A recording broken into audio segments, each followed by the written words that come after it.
Nathanaël Meister, bonjour. Bonjour Lise. Alors, Nathanaël, aujourd'hui, vous allez nous parler de l'empereur Caracalla qui étend la citoyenneté romaine à tous les sujets de l'Empire romain. Alors, pourquoi traiter de ce sujet ?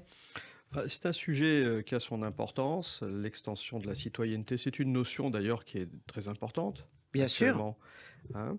Et c'est un événement très important de l'histoire antique, donc je voulais vous en traiter parce que ça fait partie de la question de l'esclavage que nous Oui. traitons cette année. Bien sûr. Alors donc, on est en... Ça a un rapport direct, en fait. C'est un rapport direct. On est en 212. L'Empire romain a terminé une période d'expansion immense. C'est un empire immense qui va de l'Afrique jusqu'au nord de l'Europe et jusqu'aux confins du Moyen-Orient. Chaque province jusque-là est gérée de façon autonome. Et puis se pose la question de la mise en place d'une immense bureaucratie et d'un empire extrêmement autoritaire dirigé par un prince unique.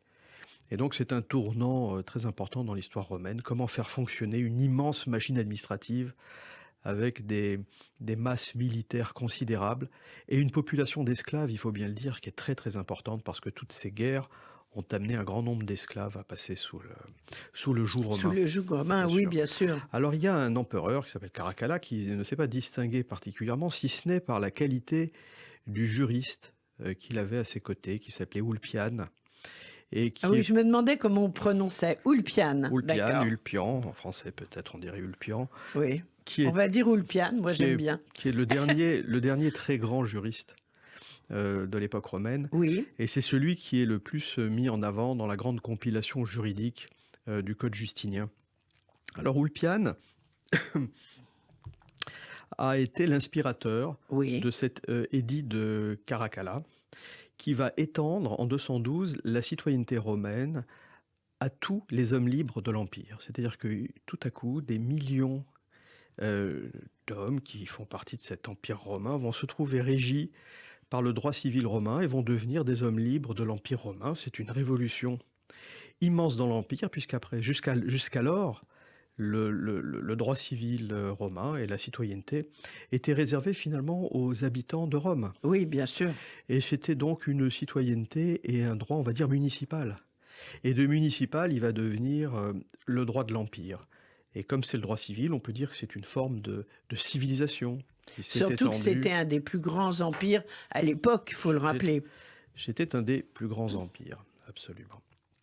Donc, alors, il y a un homme qui s'appelle Tony Honoré, et qui est un juriste anglais qui enseignait à Oxford, et qui a écrit une biographie de Ulpian, qui n'est pas traduite en français, mais où il le présente comme le pionnier des droits humains. Autrement dit, le pionnier des droits de l'homme. Justement en se fondant sur le fait que cette extension de la citoyenneté à tous les hommes libres de l'Empire leur donnait une dignité nouvelle. Et que cette dignité était au fondement, pour lui, de la conception du droit de Ulpian. Et notamment, il s'appuie sur le fait qu'à cette époque, en 212 également, il y a eu une extension du droit de défendre sa propre dignité en justice. Jusqu'alors, plutôt, le droit des 12 tables ne permettait que de se plaindre... Le droit des 12 tables, c'est-à-dire le droit antique romain, ne permettait que de se plaindre en cas de... si vous étiez battu. Et à partir de cette époque, la notion de dignité, c'est-à-dire on s'en prend à ma réputation et je peux défendre ma réputation en justice, est apparu. Ce qui permet Donc c'était quand même un énorme pas en avant par rapport à ce qui se faisait avant. C'est ainsi en tout cas que le présente Tony Honoré, et il faut dire que Tony Honoré a également été, je me permets de parler de lui parce que c'est intéressant, ça fait le pont entre l'Antiquité et le monde moderne. Il a été le conseiller de Nelson Mandela. Ah oui. Lorsque l'Afrique du Sud a rompu avec l'apartheid et qu'il a fallu trouver un statut juridique et une extension précisément de la citoyenneté sud-africaine à l'ensemble de sa population. Et ils ont pris modèle sur l'édit de Caracalla et les réflexions de Tony Honoré, qui a été en quelque sorte le Ulpian de Nelson Mandela. De Nelson Mandela, c'est passionnant. C'est tout à fait intéressant de voir le pont qui a pu se réaliser entre l'Antiquité et le monde moderne. Alors, si on regarde... Finalement, je m'excuse, je vous interromps, le droit romain comme thème d'inspiration dans le monde moderne, dans certaines situations. Le droit romain a toujours été une source d'inspiration pour le monde moderne. Nous utilisons tous les jours les concepts et les outils forgés par le droit romain. Et là, effectivement, sur Mais on ne cette le sait question pas des droits toujours. de l'homme, alors justement, essayons de voir si, sur cette question des droits de l'homme, on peut trouver chez Ulpian et dans sa pensée ce qui serait le noyau de formation de cette notion. Et je vous propose de prendre un texte qui est assez Oui. court et qui ouvre les institutions de Ulpian et qui ouvre aussi le Digeste, qui est la grande compilation juridique qu'a réalisé Justinien et qui est un texte extrêmement connu, mais que je vous propose de lire et on va essayer de Peut-être voir. pas nos auditeurs, donc c'est passionnant. Alors, on va essayer de voir si on peut en tirer quelque chose dans le sens de Ulpian était-il ou pas le fondateur des droits humains. Qui veut se consacrer au droit, ius, doit d'abord savoir d'où vient le mot droit, ius. Ius, c'est quoi? Je m'excuse. Ius, c'est le droit. C'est le droit. IUS, c'est le droit en latin. En latin. Il vient de justice, qui se dit justitia. Donc, il fait dériver ius de justitia. Le droit viendrait de la justice. Or, c'est une étymologie, il faut le dire tout de suite au micro, fausse. C'est tout le contraire. C'est la justice, c'est justitia qui vient de ius. Pourquoi? Et il le sait très bien. Pourquoi présente-t-il les choses ainsi? Parce que d'emblée, il veut montrer qu'au-dessus du droit, il y a la justice. Autrement dit, qu'il y a d'abord la notion de justice et ensuite la notion de droit, qui est en quelque sorte dérivée de cette notion de justice. Donc la technique juridique est liée à une notion philosophique, qui est la justice, et non pas le contraire. En effet, selon l'élégante définition de Cels était un des très grands juristes de droit romain, le droit est la discipline rationnelle du bon et de l'équitable. Ars, bonum et aequum. Là encore, si le droit est un art, alors on peut traduire ars, ARS, comme science, comme technique, comme talent aussi. Si c'est le talent de ceux qui distinguent le bon et l'équitable, ça veut dire que, là encore, au-dessus du droit, il y a le bon et l'équitable. Et que le droit dérive de cette notion, là encore, philosophique, et non pas juridique. Parce que bon et équitable, ce ne sont pas des notions juridiques. Dont certains, à juste titre, nous proclament les prêtres, c'est-à-dire que les juristes seraient les prêtres, les héritiers des grands pontifes romains, seraient les prêtres de ce bon et de l'équitable. Eux savent, eux ont l'ars, ARS, le talent de savoir où est le bon et l'équitable. Donc le droit dérive de notions philosophiques, autrement dit, derrière le droit, il y a une éthique, et non pas une technique, oui. Mais il y a un club, ou plutôt une caste de prêtres, qui sont les juristes, et qui savent, eux, interpréter ce bon et cette équité, et qui savent dire quand le droit lui correspond ou pas. Quel est le sens de ce texte?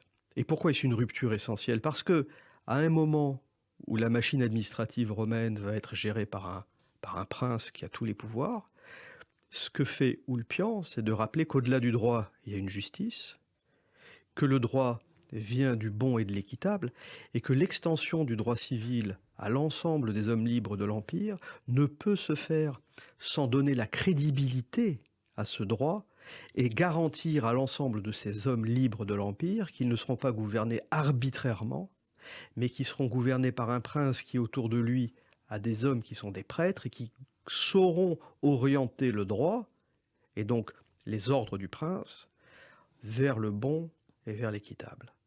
C'est un pas en avant. Effectivement, un pas en avant, sauf qu'il faut bien comprendre une chose, c'est que c'est resté un texte sans conséquence.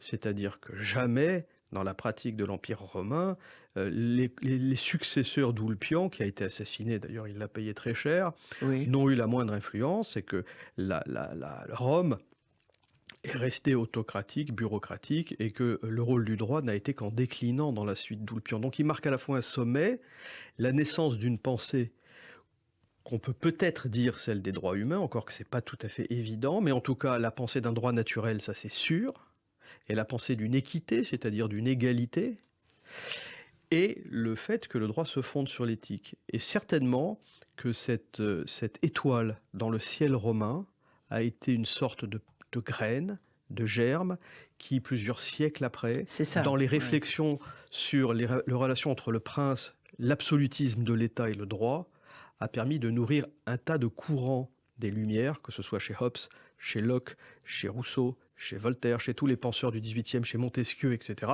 qui ont été les penseurs de la limitation des pouvoirs du prince et de la norme au-dessus de la loi. Donc en fait, si on résume, ce malheureux Ulpian qui a été, comme vous le disiez, assassiné, a eu l'idée, a eu les idées, mais les idées au moment de Rome n'ont pas été mises en place. En revanche, ces idées ont été reprises dans les siècles qui ont suivi d'une façon plutôt très positive, on va dire, puisqu'en effet, comme vous le disiez, en Afrique du Sud, ça avait été un terrain d'influence. Vous résumez parfaitement la chose. Voilà, c'est histoire de bien comprendre. Et donc, sur quoi exactement est-ce qu'on sait, sur quoi ils se sont appuyés en Afrique du Sud, le conseiller de Mandela?